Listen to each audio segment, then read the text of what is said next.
This portion of Matthew 10 is so encouraging, but yet so sad also. I mean, it's encouraging because if you're going through tough times with people falsely accusing you, I mean, Jesus said on the Sermon on the Mount, "Blessed are ye when men shall revile you and persecute you and say all manner against you evil falsely for my sake." He says, "Leap for joy and be glad in that hour." Here it says, "They shall deliver you to take no thought how ye shall speak, for ye shall be given in that same hour what ye shall speak." It says you shall be brought before governors and kings, for my sake testimony against them and the Gentiles. I was taken before a court this year for really my great sin was helping my mother and nurturing the life that God continued to give her for months and months before she finally passed away. My family would have nothing of it. My mother had signed a paper in 2008 allowing me to be her health care proxy. My siblings did not agree. They took me to court. It says for a testimony against them and the Gentiles. I was able to quote passages in that hearing. I quoted Deuteronomy 19:30, I believe it is, and also the Corinthians passage, Corinthians 5, I believe, where it talks about brother, taking brother to court. Would you not rather suffer wrong? I was able to do that. The old court stenographer, or whatever they're called, they added that scripture into the records. But so that was one good thing about it. But brother shall deliver up brother to death. No, it wasn't that severe, but this part here, children shall rise up against their parents and cause them to be put to death. That hearing determined that they would sign a paper. They wanted me to sign it. I would have nothing to do with it. They pushed a paper in front of me. They said, "Look, we can all be done with this here if you just sign this paper." I said, "No, thank you." We carried on with the proceedings throughout the entire afternoon. It got carried over into the next day. Before that time, I went and I revisited this legal document that concerned my mom's care. It's called a Molst form here in New York. I don't know if they have them throughout.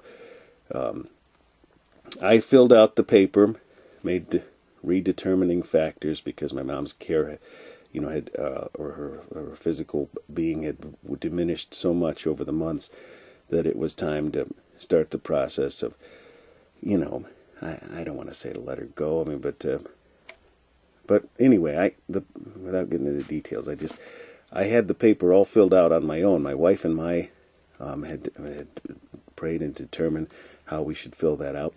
It was all exactly the same as what the hospital had pre-filled out for me, except for one detail. I wanted her to be able to still be given antibiotics. They wouldn't agree to that. The hospital wouldn't even agree to allow her to have antibiotics. I made a plea to my family, who would cut me off from communication, but during that court time I was able to, as I was on the witness stand in my own defense, I said, looked down at my sister, who was one who allowed the hospital bring this before me, and I said, "Are we really even going to not allow Mom to have antibiotics? That's what they want."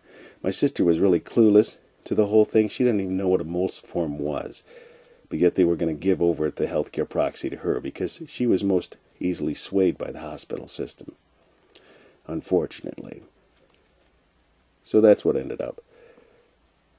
What my mom had given me was wrenched out of my hands by an evil healthcare system, and unfortunately some siblings that have fallen into the foolishness of this day and age. But it says down here, "Fear them not, therefore, for there is nothing covered that shall not be revealed, and hid that shall not be known. What I tell you in darkness, that speak ye in light, and what ye hear in the ear, that preach upon the housetops. And fear not them which kill the body, but are not able to kill the soul. But rather fear him which is able to destroy both soul and body in hell." I pray for those poor folks that are unknowingly taking away so many of our elderly in the supposed healthcare system of this dirty world. But I also pray for the foolishness of those who claim salvation and yet are taken in by the foolishness of the world. But God knows what's going on. Are not 2 sparrows sold for a farthing, and one of them shall not fall to the ground without your Father? But the very hairs of your head are all numbered. Fear ye not, therefore, ye are of more value than many sparrows.